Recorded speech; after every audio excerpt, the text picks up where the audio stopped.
인사하겠습니다. 우리는 한 가족입니다. 우리는 한 가족 맞습니까? 주중에 전화 한 통화 받았는데 가정에 이런저런 문제가 있어서 목사님 아셔야 될 것 같아서 전화했습니다. 기도 부탁합니다. 기도해 주십시오. 그래서 내가 알겠습니다 그랬는데, 성도님들에게는 얘기하지 마시고요. 그래서 아직 한 가족이 안 됐구나. 목사님하고만 한 가족 하겠습니다. 다른 사람들은 필요 없습니다. 우리 다시 한번 우리 진짜 진정한 한 가족입니다라는 마음으로, 우리는 한 가족입니다. 우리는 한 가족입니다. 한 가족이 속히 됐으면 좋겠습니다. 아르메니아 사람들은 창세기가 자기 땅의 역사라고 그렇게 믿는다고 합니다. 에덴 동산도 아르메니아의 자기네 땅의 에덴 동산이라고 그렇게 믿고 있고, 아르메니아에서 그 아라랏산이 바로 보이는데, 5,000m 넘는 아라랏산이 보이는데, 노아의 방주가 거기에 멈추지 않았습니까? 거기서부터 시작된 신인류의 삶이 자기네 민족으로부터 시작됐다라고 그렇게 확신을 하고 있습니다. 노아 방주의 조각도 국보로 전해져 가지고 있고, 그 다음에 예수님이 십자가에 달려 돌아가실 때에 옆구리에 창을 찔림당하고 죽으셨는데, 그 창을 구입한, 병정에게 구입한 사람도 아르메니아 사람이라고 생각을 하고, 예수님의 성의도 반입해서 가지고 온 것도 아르메니아 사람이었다라고 그렇게 주장을 하고 있습니다. 예수님의 십자가의 조각도 그들이 보관을 하고 있습니다. 그리고 예수님의 제자 바돌로메, 그러니까 나다나엘과 다데오가 직접 아르메니아에 와서 복음을 전했다고 믿고, 다데오의 뼈 조각도 증거물로 그렇게 제시하고 있다고 합니다. 창세기를 보면 하나님께서 여섯째 날 사람을 창조하시고 에덴 동산으로 그를 데려가셔서 그것을 경작하게 하시고 지키게 하시고 복을 주십니다. 너 이제부터 이곳에서 생육하고 번성하고 이 땅에서 충만하고 땅을 정복하고 바다와 하늘과 땅의 모든 것을 다스려라 말씀하십니다. 성경 말씀에 따르면 에덴 동산에 사람을 두신 이유가 분명한데, 에덴을 경작하게 하시고 에덴을 지키게 하고 그곳에서 번창하고 다스리게 하기 위함이었음이 분명히 드러나고 있습니다. 에덴을 지키라는 말씀을 하시는 것을 보면 에덴을 노리고 대적하는 존재가 있음을 하나님께서 암시하고 있습니다. 우리가 잘 아는 사탄 아닙니까?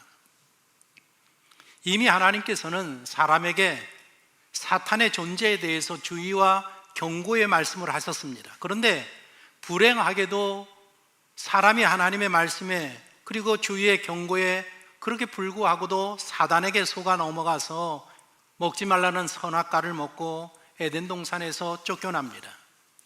창세기 말씀을 보면 에덴 동산에서 그를 내보내시어 그 사람을 쫓아내시고라고 그렇게 기록이 되어 있습니다. 그리고는 사람이 에덴에 접근하지 못하도록 에덴 동산 동쪽의 그룹들과 두루도는 불칼을 두어서 지키게 하셨다라고 기록하고 있습니다. 인류 최초의 사람 아담은 에덴을 정복하고 다스리고 지켜내는 데에 실패하고 말았습니다. 에덴을 지켜내지 못하고 그곳에서 추방당하고 접근 금지를 당하고 말았습니다. 그리고 그 후에 역사가 흘러서 두 번째 기회가 사람들에게 주어집니다. 하나님께서 선택한 백성 이스라엘을 약속의 땅 가나안으로 하나님이 인도하여 들이십니다. 이집트에서 출애굽하여서 약속의 땅에 정착하기까지 47년이 걸립니다. 2달, 3달이면 이룰 수 있는 길인데 47년이나 걸립니다. 지름길을 놔두고 먼 길을 돌아서 그곳에 정착하게 됩니다. 우리 하나님의 백성들이, 하나님의 자녀들이 하나님 말씀에 불순종하는 삶을 살면 이렇게 먼 길을 돌아가게 됩니다. 인생을 허비하고 시간을 낭비하게 됩니다. 약속의 땅 가나안에 정착하게 된 이스라엘에게도 에덴에서처럼 동일한 축복의 말씀과 경고의 말씀이 그들에게 주어집니다. 이곳에서 생육하고 번성하고 충만하고 정복하고 다스려라, 이곳을 경작하고 이곳을 지키라는 말씀이 여호수아의 입술을 통해서 하나님의 백성들에게 이야기하십니다. 여호수아서 23장이 그 내용을 기록하고 있습니다. 가나안 땅을 지파별로 다 분배한 후에 여호수아가 각 지파의 장로들, 수령들, 재판장들, 관리들을 한자리에 불러 모읍니다. 그러면서 하는 말이, 하나님께서 우리나라를 위해서 행하신 너희 일들을 너희가 목도하지 아니하였느냐? 하나님께서 이제까지 7년 동안 너희를 위하여 싸우셨느니라. 하나님의 은혜로 우리 모든 12지파가 각 땅을 받았느니라. 너희가 분배받은 그 지역 일부에 가나안 거민들이 잔존해 있을지라도 하나님께서 너들을 도와서 그들을 쫓아냈을 것이다. 그러니 약속한 대로 그 땅을 차지해라. 그러면서 경고의 말을 줍니다. 너희는 크게 힘써 율법책에 기록된 것을 다 지켜 행해야 하느니라. 율법책을 떠나서 우로나 좌로나 치우쳐서는 안 된다. 가나안 사람들과 섞이면 안 된다. 그들의 신을 섬겨서는 안 된다.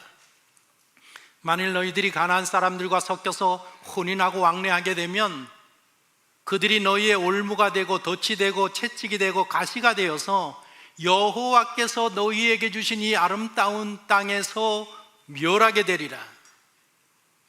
너희 한 사람이 1000명을 상대할 만한 큰 능력을 갖고 있으니 그러니 너희들은 나가 싸워 승리하고 이 땅을 차지하라. 마지막으로 너희는 스스로 조심하여서 여호와를 사랑하라. 하나님께서 약속의 땅, 젖과 꿀이 흐르는 가나안 땅을 제2의 에덴으로 삼으시는 모습을 우리들이 성경을 통해서 발견하게 됩니다.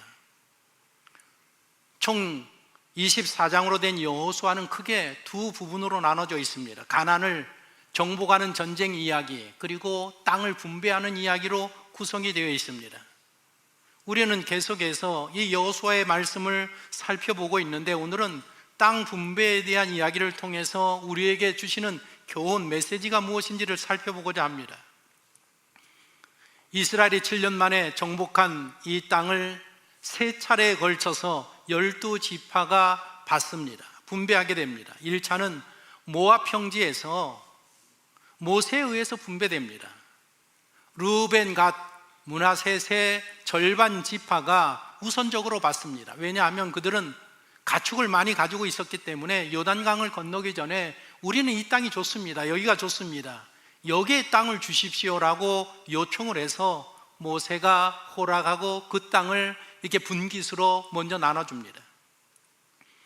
그리고 2차로 요단강을 건너서 길갈이라는 곳에서 분배가 됩니다. 여호수아, 그 다음에 대제사장 엘르아살은 모세의 셋째 아들입니다. 대제사장 역할을 하는데 그와 그리고 12족장의 12명이 모여서 함께 이 땅을 분배합니다.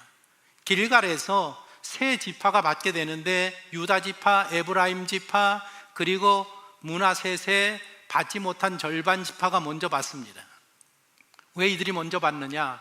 이들이 강력한 지파였었기 때문에 그랬습니다. 나중에 남북이 갈라질 때에 남쪽을 대표하고 북쪽을 대표하는 지파들입니다. 아마 세력이 강했기 때문에 먼저 이 세 지파가 받은 게 아닌가 생각이 듭니다.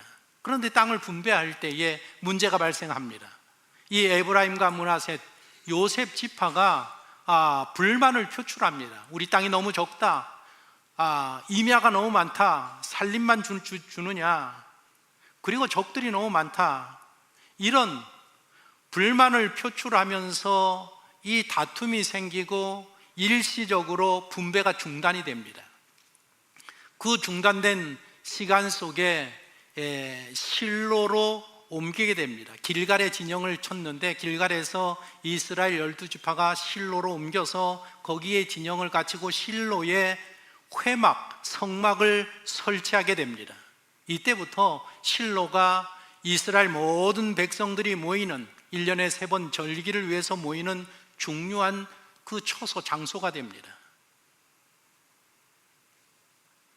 실로에 성막을 세우고 난 후에 분배받지 못한 7지파를 모아두어서 그들에게 분배를 합니다. 그런데 지난번처럼 또다시 말썽이 날까봐 너희들 지파마다 3명씩을 다 차출해라. 그래서 37이 20일 21명의 정탐꾼을 만들어서 분배받을 땅을 너희들이 가서 다 조사해라. 그리고 지도를 그려라. 그리고 7개로 나누어라. 그렇게 나누어 와서 제비를 뽑아서 이 실로에서 받지 못한 7지파가 전체 다 받으면서 땅 분배가 끝납니다. 마지막으로 레위 지파가 도피성 6개와 저 원이 도피성입니다. 도피성과 42개의 성, 총 48개 성을 받으면서 땅 분배가 이스라엘에서 완전히 끝납니다. 지파마다, 가문마다, 가족마다, 개인마다 자기 땅을 받습니다. 평생에 자기 이름으로 된 토지를, 땅을 가지게 된 겁니다. 농업이 주가 되던 전 근대 사회, 우리나라로 따지면 조선시대에는 토지 소유권이 매우 중요했습니다. 토지가 땅이 재산입니다. 지금도 마찬가지지만 땅이 많은 사람들은 그 자기 땅을 소작을 주고 대가를 취하게 됩니다. 조선시대에 토지를 빚는 대가로 지불을 하는 소작료가 얼마였는가 하면 수확량의 50%를 땅 주인에게 주었습니다. 후기에 이르러서 33%로 떨어지지만 여러분들 33%, 이자율 33%라고 하면 엄청난 겁니다. 요즘 소상공인들로 따지면 상가 임대료를 내는 거하고 똑같습니다. 1년 내내 아침부터 저녁까지 논에 나가서 땀을 흘리면서 일한 대가의 절반을 땅 주인에게 준다고 생각해 보십시오. 33%를 준다고 생각해 보십시오. 그래서 소작농들의 꿈은 자기 땅 몇 마지기 갖는 것을 꿈으로 가지고 있었습니다. 땅만 있으면 정말 먹지 않아도 배부를 수 있었습니다. 그게 우리나라의 역사의 현실 아니었었습니까? 그런 소중한 땅을 이스라엘 전 백성이 자기 이름으로 된 땅을 이제 분배받게 되었습니다. 소유하게 되었습니다. 이제부터 시작입니다. 열심히 경작하고 자기 땅을 잘 지켜서 풍요한 인생을 누릴 수 있는 그런 삶이 시작이 되었습니다. 그런 꿈을 이루어 가기 위하여서는 에덴 동산에서 주어졌던, 가나안에서 주어졌던 하나님의 말씀을 지켜야 합니다. 번성하고 충만하고 정복하고 다스려라, 경작하고 지켜내라. 더불어서 에덴 동산에서는 선악과를 먹지 말아라. 먹는 날에는 반드시 죽으리라. 경고의 말씀이 주어졌습니다. 가나안 땅에서도 마찬가지입니다. 똑같이 번성하고 충만하고 경작하고 다스리라는 축복의 말씀과 더불어서 저들과 섞이지 말아라. 섞이는 날에는 반드시 죽으리라. 너희가 멸망하리라고 경고의 말씀이 주어졌습니다. 성경의 역사를 보십시오. 노아 시대에 인류가 멸망했습니다. 심판의 원인이 무엇입니까? 하나님의 백성들과 하나님을 섬기지 아니하는 백성들이 서로 섞이면서 죄가 간영하고 그리고 대홍수 심판으로 인류가 멸망을 하게 됩니다. 창세기 6장 2절에 보면 분명하게 이렇게 기록이 되어 있습니다. 같이 한번 읽어보겠습니다. 하나님의 아들들이 사람의 딸들의 아름다움을 보고 자기들이 좋아하는 모든 여자를 아내로 삼는지라. 하나님의 백성과 예배하는 자들과 하나님을 예배하지 아니하고 우상을 섬기는 이 사람들이 섞여가면서 결국에는 인류가 멸망하고 말았습니다.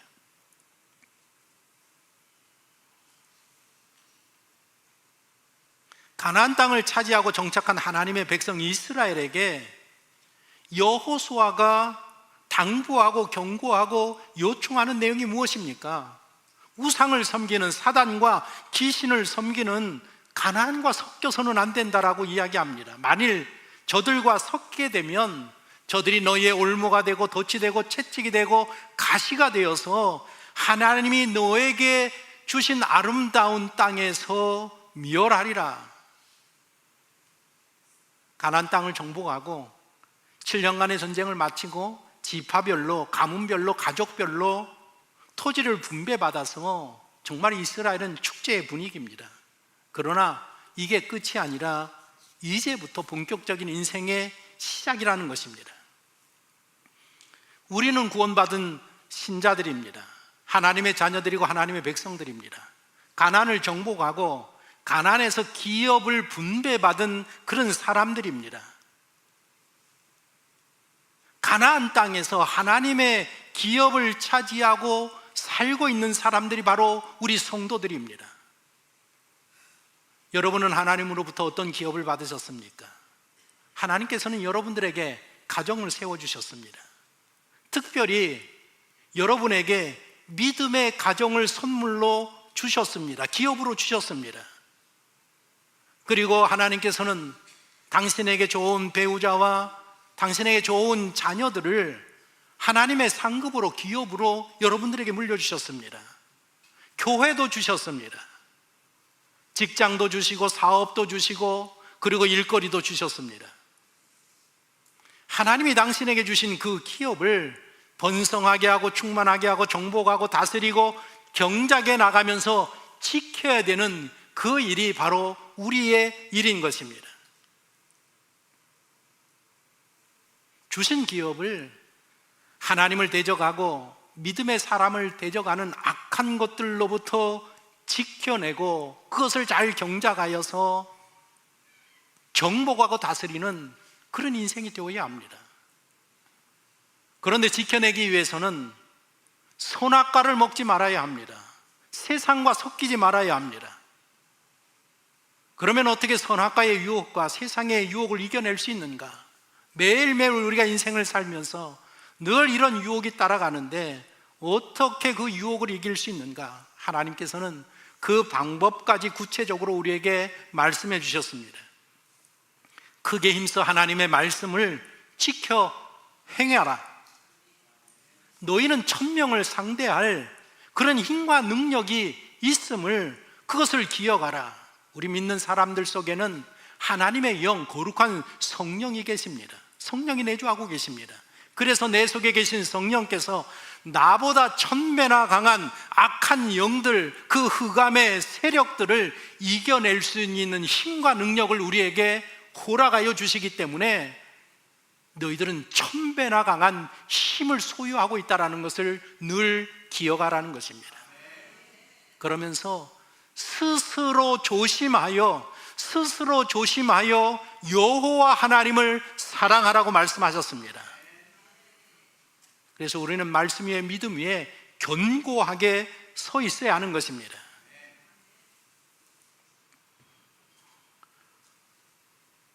(1892년도에) 우리나라 조선 선교의 역사를 보면 1892년도에 메티 노블이라는 이 여자분이 남편과 결혼하고 조선 선교사로 부임해 옵니다. 남편을 따라서 부임해 옵니다. 그래서 서울에 살고 평양에 살고 수원 등지에 살면서 남편을 도와서 여성을 대상으로 해서 선교하고 교육하고 전도 부인의 사역에 힘쓴 그런 생애를 살게 됩니다. 그래서 1934년도까지 이 조선에서 42년간 사역을 하고 이제 고국으로 돌아가게 됩니다. 그런데 42년간 사역하면서 매일 그 일지를 썼는데 일기 형식으로 조선 사회에서 일어났던 일들을 그 기록으로 남겼습니다. 얼마나 귀한 자료인지 모릅니다. 그 자료 중에서 제가 2가지 일기만 소개를 하고자 합니다. 1907년 1월 24일 제목이 어느 기독교인의 죽음입니다. 그러니까 조선에 온 지 15년째 되던 그런 해였었습니다. 그 교회에 한국교회에 출석을 했는데 요 선교사 내외가 한국교회에 출석을 하면서 같이 사역을 하고 계시는데 거기에 이제 이윤성 목사님이라는 분이 그 교회 담임 목사님입니다. 그런데 이 목사님이 어느 날 예수를 믿지 않는 가정에서 장례 예배를 드리게 된 일을 소개를 하고 있습니다. 소촌환이는 28살 된 젊은 여인이었었고 이 여인은 교회에 한 달 전에 딱 한 번 나왔습니다. 그런데 이 여인이 정말 신앙을 가졌느냐? 가정을 통해서 그 여인의 신앙이 입증되었습니다. 조선에 전염병이 돌면서 이 집이 전염병에 이제 걸리게 됩니다. 이 여인의 아이가 전염병에 걸려서 죽습니다. 그리고 여인도 곧 병에 걸렸습니다. 그리고 보니까 처음부터 회복할 가망이 없음을 모두가 다 직감하게 됩니다. 그때부터 이 여인은 주위 가족에게 예수님을 믿으라고 애원하고 그렇게 애원하다가 병에 걸린 지 10일 만에 숨을 거두게 됩니다. 숨을 거두게 되는 그 마지막 날 오후에 이 여인이 일지를 보면 계속해서 무엇이라고 이야기하는가 하면 나는 복된 나라로 간다. 나는 복된 나라로 간다. 그러면서 식구들에게 빨리 예수를 영접하라고 빨리 예수를 믿으라고 그렇게 이야기를 강권합니다. 시간이 없습니다. 시간이 없습니다. 예수를 믿어야 합니다. 그리고 나서 한 번도 찬송가를 배운 적이 없었는데 이 여인이 예수의 피밖에 없네, 예수의 피밖에 없네를 거듭거듭 찬송을 계속 반복을 했답니다. 그 모습을 보면서 이 여인의 시아버지가 유교에 철저하신 분이시지만 기독교의 목회자를 불러서 기독교 장례를 지내라고 그렇게 허락을 해서 이 목사님이 가서 그 장례 예배를 치르게 된 것입니다. 죽음 앞에 있는 이 며느리가 기쁨에 차서 증거를 하고 마지막 순간까지 그 시아버지를 붙들고 예수를 믿으셔야 합니다. 예수 믿고 구원 얻어야 합니다. 그렇게 애원하면서 이 시아버지가 예수 믿기로 결심을 했다라는 그런 일지를 남겨두었습니다. 1934년도 조선 초기 기독교인의 추억이란 제목으로, 그러니까 돌아가는 해 42년째의 일지에는 이렇게 기록이 되어 있습니다. 도라라는 여인이 있었는데 이 여인의 남편은 그 당시 조선시대 관습에 따라서 첩을 두고 있었답니다. 이 남편은 이 아내에게, 도라라는 아내에게 기독교를 포기해라, 예수 믿는 것을 포기해라, 교회 나가는 것을 그만두어라, 만일 말을 듣지 아니하면 집에서 쫓아내겠다라고 계속해서 이 여인에게 압박을 가했습니다. 그러나 이 도라라는 여인은 남편이 회개하기를 간절히 매일매일 기도합니다. 그러다가 어느 날 오후였었는데 그녀가 아이를 데리고, 자기의 딸을 데리고 이 선교사 집에 와서 성경 공부를 하고 있었습니다. 그래서 성경 공부를 다 마치고 오후가 되어서 이제 마당을 나가 보니까 마당에 여성들이 이렇게 몰려 들어왔답니다. 한 구석에 몰려 들었습니다. 남편이 보냈는데 남편이 자기 아내의 이 한복, 이 조거리 한쪽 귀퉁이를 잘라오라고 보냈답니다. 그 당시에 남편이 아내의 한복 조거리 귀퉁이를 자르면 나는 당신과 당신을 버렸습니다. 그래서 이혼하는 그런 절차라고 합니다. 그래서 여인들이 와서 성경 공부를 기다리고 있다가, 마치기를 기다렸다가 마치니까 다가가서 이 도라라는 여인의 한복의 조거리를 이제 잘라서 남편에게 갖다 주고 그렇게 이혼이 성립이 됐답니다. 이 남편이 그 딸을 데려가려고 하는 것을 이 여인이 이 딸을 지킵니다. 하와이로 떠날 때까지 몇 년 동안 이 아이를 곁에 두고 뺏기지 아니하려고, 만일 아들이었으면 그 남편이 이 아들을 빼앗아 갔을 것이라고 그렇게 기록을 남기고 있습니다. 그리고 마침내 그 아이를 지켜서 이 이혼당한 어머니는 하와이로 이제 이민을 가게 됐습니다. 그곳에 가서 신앙생활을 얼마나 열심히 했는지, 교회를 위해서 얼마나 많이 섬겼는지, 그곳에서 좋은 남자를 만나서, 문씨 집안의 남자를 만나서 재혼을 하게 되었습니다. 그리고 첫 아이와 함께 문씨 집안에서 어린 자녀들이 하와이에서 태어나서 그곳에서 성장하고 모두가 다 성공하였다라는 것입니다. 모든 자녀들이 우리 어머니는 정말 하나님 앞에 큰 축복을 받았다라고 모두가 그렇게 칭송하는 그런 훌륭한 어머니가 되었습니다. 모든 자녀들이 미국 대학에서 훌륭한 교육을 받고, 그리고 그 빼앗기지 아니려고 했던 그 딸이 시집을 가서 딸을 낳았는데, 그 딸이 지금 하와이에서 음악교육, 음악대학을 다니는 그런 교육과정에 있노라고 그렇게 일지에 기록을 해놓았습니다. 우리 예수 그리스도를 믿는 모든 자들에게는 하나님이 가나안 땅에서 기업을 주시고, 그 기업을 통해서 이곳에서 번성하고 충만하고 정복하고 다스리고, 그리고 경작하고 이곳을 지켜내어라, 너의 기업을 지켜내어라.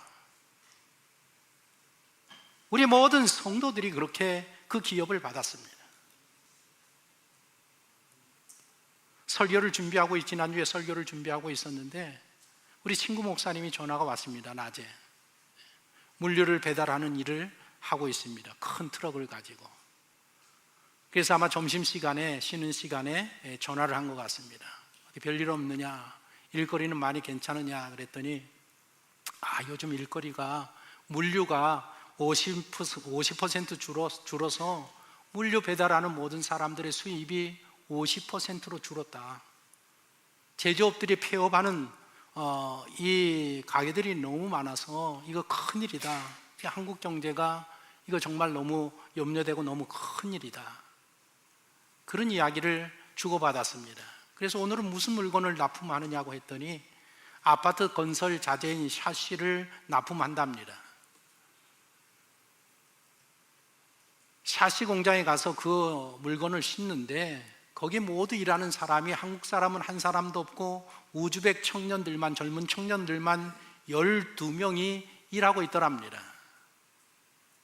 그래서 쉬는 시간에 자리에 앉아서 그 우즈벡 청년들과 함께 한 달에 얼마나 버느냐고 물어보았답니다. 그랬더니 주머니에서 월급 명세서를 펼쳐주면서 하는 이야기가, 월요일부터 금요일까지 하루에 8시간씩 일해서 350만 원을 받습니다.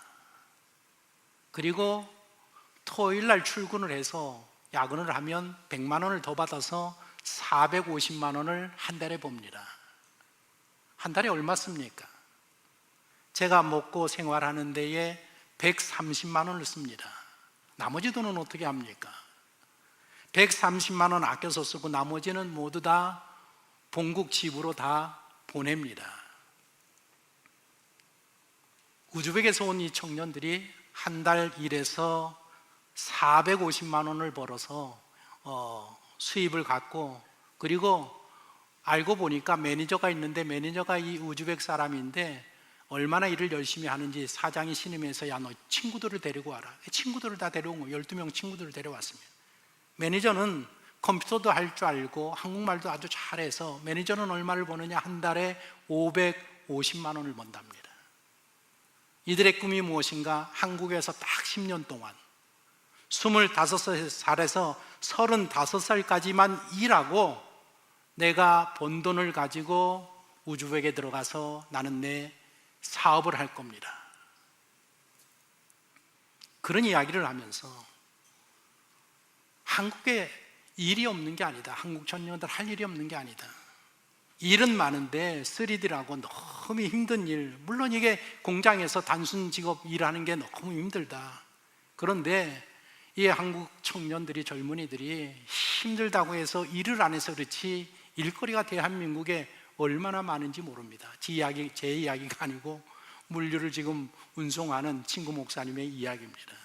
그러면서 이러다가는 우리나라의 제조업의 모든 일거리를 다 외국 사람들에게 빼앗길지도 모르겠다, 그런 이야기들을 함께 나누었습니다.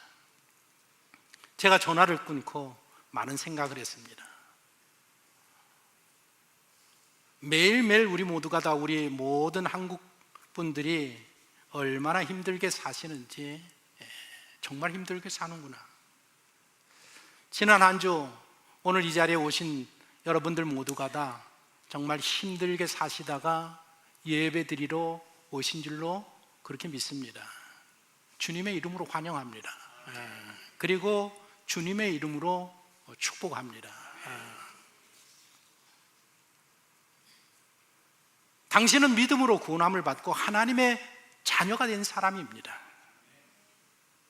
그리고 삶이 힘들고 어렵지만 이 땅에서 가난의 기업을 분배받은 사람입니다. 그래서 우리는 하나님이 주신 그 기업에서 그것을 정복하고 다스려야 되고, 그것을 잘 경작해야 되고, 그것을 지켜내야 합니다. 어떻게 지켜내느냐? 오늘 이 여호수아의 말씀을 보니까 믿음 위에 흔들리지 아니하고 견고하게 서 있어야 내게 주신 기업을 지킬 수 있고, 내게 주신 그 기업을 정복하고 다스리는 그런 기업이 될 수 있다라고 이야기하고 있습니다. 그러면 어떻게 믿음 위에 견고하고 흔들리지 아니할 수 있겠습니까? 말씀의 능력만이 그 일을 가능하게 합니다. 여러분들, 계속해서 목사님이 고린도전서 3장 외워야 됩니다. 오늘부터 요한일서 외워야 됩니다. 오늘도 저 이야기 또 하시네. 저 이야기 좀 안 하셨으면 좋겠는데. 왜냐하면 거기에 여러분들의 인생이 달려있기 때문에 그렇습니다. 믿음 위에 말씀 위에 서서 흔들리지 아니해야 된다 말입니다. 말씀을 붙들 때에 그 말씀이 당신의 믿음을 강하게 만들어줍니다. 당신의 믿음이 강해질 때에 당신 속에 계신 성령께서 힘을 천배나 받고 놀라운 능력, 온종일 달려도 곤비치 아니하고 온종일 달아도 피곤치 아니하고 독수리가 날개치며 올라가는 간건함의 은혜를 믿음이 간건한 자들에게 성령께서 허락하여 주시기 때문에 그렇습니다.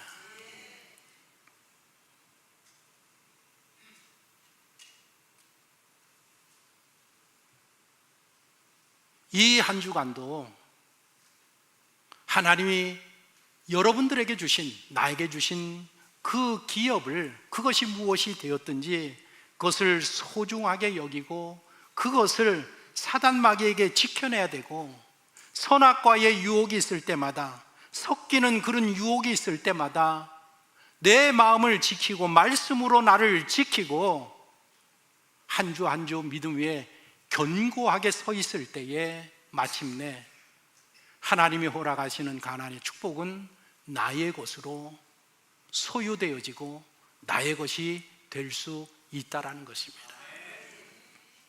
여호수아를 보십시오. 그렇게 이룬 사람이 있습니다.